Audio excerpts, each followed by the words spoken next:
Hello and welcome to this session, Keeping Up with the Times, Adopting Zoe as a Modern Mainframe Developer. My name is Richelle Craw, And I'm Jessielaine Punongbayan. and we're Senior Software Engineers from Broadcom. So nowadays, open source tooling dominates application development. You have these tools like Jenkins, VS Code, Git, and they're usually used for continuous improvement. But I don't believe that continuous improvement should be just limited to software. In our previous session, we talked about COBOL and the modern mainframe movement and how we witness technology evolve throughout the years. And today, we're going to talk about how we can continuously improve ourselves as mainframe developers. Exactly. Before we begin, I would like to give you a brief background of our history.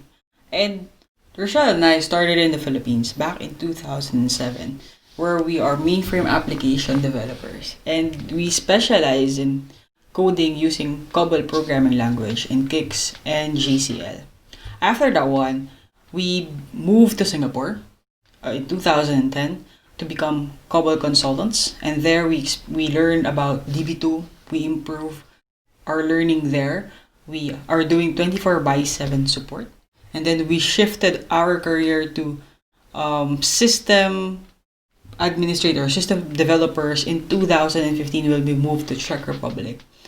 And there we learned about system operation. Rochelle was doing product scheduling with TWS, and we continuously improve our skills there.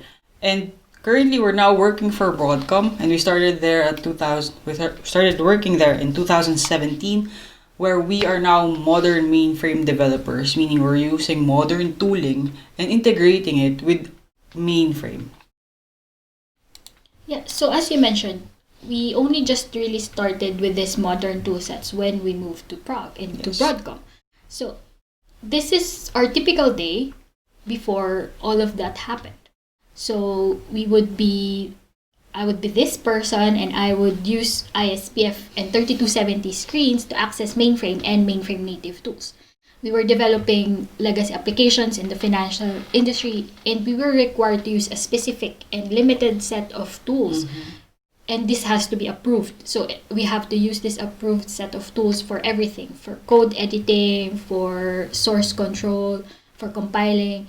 And another thing was there's a static development pipeline, meaning there's very little room to have any innovation in terms of the development pipeline. And I felt like developing in ZOS was a pretty isolated environment. There's a limited collaboration between different silos inside the organization. For example, in build and deployment, I don't usually know what the other departments are doing. So if I finish my coding, I would hand it over to some other team and they would do the build and deployment for me. So that's transparent to me as an application developer. Yeah. And to give you a glimpse of how is it like to develop programs in 3270, we're showing you this demo. So today we're gonna create a COVID-19 report where the data that we have extracted from the internet was transferred to a dataset called COVID.global. So here I'm showing that to you. First off, what I'm gonna do is I'm gonna check my COBOL program. So I'm gonna open my COBOL program and I'm gonna check the contents. But before everything else, I'm gonna put my highlighting on, which is one of the important stuff that I do as a COBOL developer. And then I'm gonna put my scroll as well, and then I'm gonna check what is in my working area. So I have this unstring COVID records. This is the data that I need. I have my main steps, which is opening files first. I have my initialization. I have my reading step, and then I have a process files as well. And in the process, what I'm gonna do is I'm gonna string all the records and put it into the specific dataset, and then after that, or the specific variables, and then after that, I'm gonna display it. After that one, I'm gonna open my JCL. So I'm gonna look out where's my JCL here. So here it is. I'm gonna browse it. Um, I'm gonna check what it is, or I'm gonna check if it's correct. Oh, maybe I will change my mind. I will edit it first, and I will verify, hey, is it okay? So here I will check, all right, I have my compiler program. So this is the program that I'm going to compile. I'm going to put it in this load, and then I'm going to run it using the input file that we have verified earlier. And then I'm going to click sub. And with the command sub, it's submitted, and then the job ID was given to me. After that one, if I press enter, you have seen that there's this return code that was given. And then I'm going to go to SDSF and check the output of my job submission. So I have my job ID, I'm gonna browse it, I'm gonna check the message log if everything was RC0 or RC4, and then I'm gonna check my output. So here you can see that, hey, I have my output dataset and it's displayed correctly. And this is our typical day as a COBOL developer before. But how can we improve this experience? Honestly, discovering Zoe was a game changer for us. So then let's talk about how Zoe is related to mainframe development. So in this case, as a developer, I use Zoe as the modern mainframe bridge, and it makes my development easy, and I just use tools that I already use in some other programming languages, but at the same time I can connect to mainframe via Zoe because it's it exposed CLI, APIs, but still I can use the mainframe security, and really it makes mainframe development non-prescriptive. It I can use my tools of choice. I'm not limited to just modern tools. I can also use still 3270, but I can also use some other tools out there, like as we said, these open source tools that are available now. And still, I can maintain industry standards while working on the mainframe. So, we're going to show you how we are going to use Zoe to integrate it in our day-to-day activities. So today I'm gonna show you the same task. We're gonna create a COVID-19 reports, but now we're gonna use modern tooling.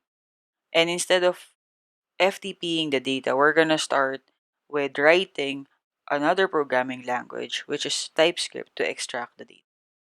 So in here I have my parse program.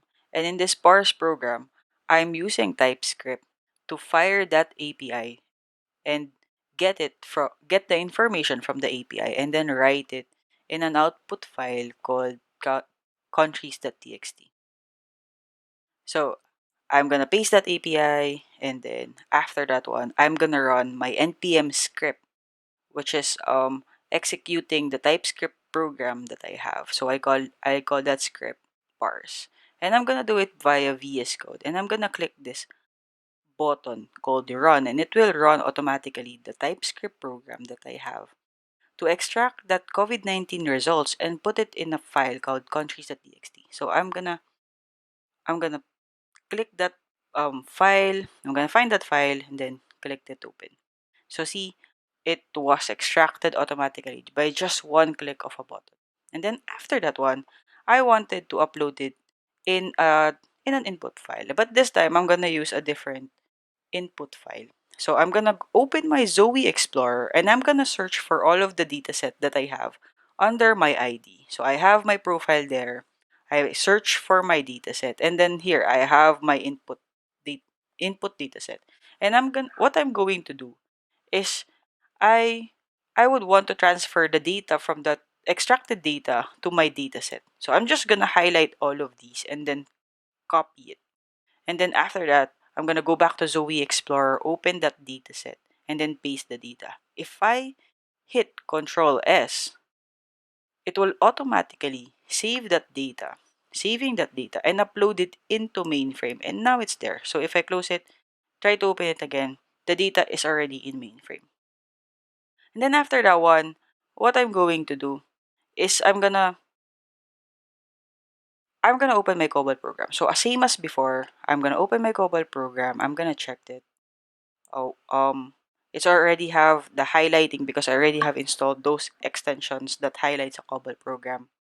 And then I will I will open my GCL as well. I already have this highlighting, so I know that it's correct. I replaced the input data that I have because it was written in a different data set. So I copy pasted that and then saved it so that I know that it's gonna be okay. And then after that, I right click and submit job. And then as you can see, there's a job ID here. If I click that job ID, there's an API fired to extract all the output and put it here in my VS Code Explorer under jobs. If I click this one, you can see that hey, I have my message log and I have my output. And as you can see, similar to before, I have my data written in the output. But it doesn't stop there. Since I've shown you that I can run npm scripts, what I'm going to do is to use Zowe CLI and fire several scripts as well, similar to what I have done manually, so that I could have this one build process. I'm gonna have this. I I'm gonna run the parsing. I'm gonna have this upload in input file. I'm gonna submit my GCL, and all of these are Zowe CLI commands that I can fire through npm. And so I will have all of these commands in one single execution called the COBOL challenge. I'm gonna write that one like npm run upload data. And then after that one, I'm gonna similar to the parsing um, button, I'm gonna look for it here in the npm script tab. So I'm just validating all of my scripts are okay, and then if I'm ready, I'm gonna search for it, and then I'm just gonna click run. If I click run, automatically all of these commands are executed for me, and I don't have to do anything. I have this one build process that is ready for me to try out, to test, and to submit over and over again. And the beauty of this one is that the CLI command also has this ability to submit and download the output on my local machine. So after it submitted the job, it will give you an ID and it will automatically write it into a directory that you have specified. So for me, I specified it in output. I'm going to search for the output folder and check on that job ID. And then I'm going to click on the sysout and see that similar to what I have submitted in Zowe Explorer, I have it as well in my machine through Zowe CLI commands. So we have shown you how we were able to automate our tasks as application developers. So now I want to share with you how we imagine we will use Zoe as system operators. So what we built was an extension of Zoe CLI called Zoe System Utilities Plugin, or SUP for short. And this plugin just allows us to automate daily tasks, repetitive tasks on the mainframe in an automated fashion. So we built this just using the Zoe CLI sample plugin. And we did two types of commands. So one is handling file transmission between LPARs, and the other is handles the processing of user IDs, which means creation of user IDs, editing, deleting, which are our usual tasks or usual tickets that we received as an operator. So the way that this works is if you have already JCLs in your library that you use daily, or you already know that it works and it's according to the standards of your company, then you can use this plugin to parameterize that JCL and use a config file to substitute the values based on CLI parameters. So in this case, I have prepared rack JCL to create a user ID. So I already know that I need user ID and some sysexec libraries that are based on my company standards. So I just need to substitute these values in the command line or in my config file to get them from the defaults. So the defaults could be set in this config file. For example, even the job card descriptions, I could set them since I know that it's my JCL. I can set up OMVS TSO defaults for myself, and I can even specify which security system my LPAR is running on. So all I need to do is to run the command Zoe SUP, and then the group user create That's the command. I just need to specify the user ID that I want to create and where I want to create them, which LPAR. So what that will do is to substitute the values in this JCL and submit the job.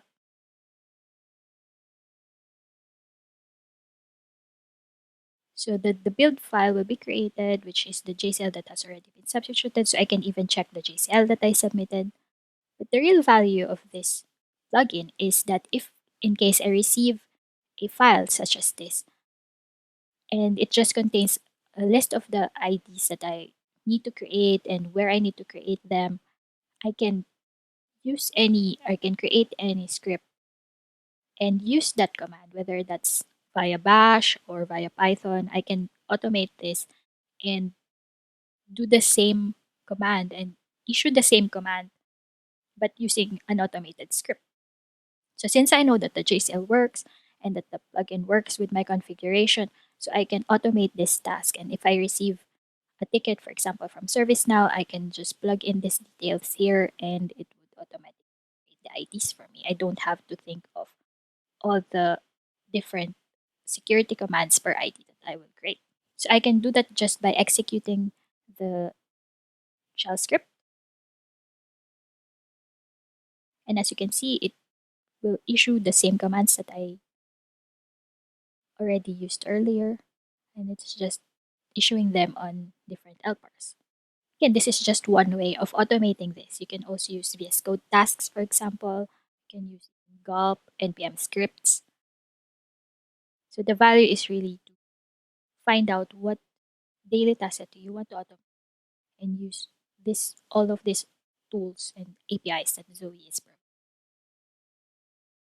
So that was just one use case. As production control, I usually receive a bunch of requests to receive and transfer files from one LPAR to another. So I thought, why not add this command to the system utilities plugin as well? So it's the same concept. I have a bunch of JSLs that I already know is working, and it's already parameterized based on my company standards. So I can set up my defaults, and then all I need to do is type the command. So in this case, I'm using Zowe SUP files instead of user. The command is transfer, and I just need to specify the in file. So I want to use my dataset carry that test in file, and then I want to specify the out file. To make it easier, I will make the same, almost the same. Carry that test out file, and then I want to specify the LPAR. I want to transfer it.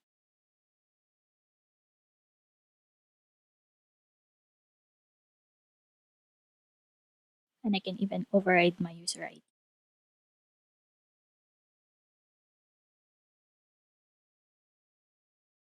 So that job will submit.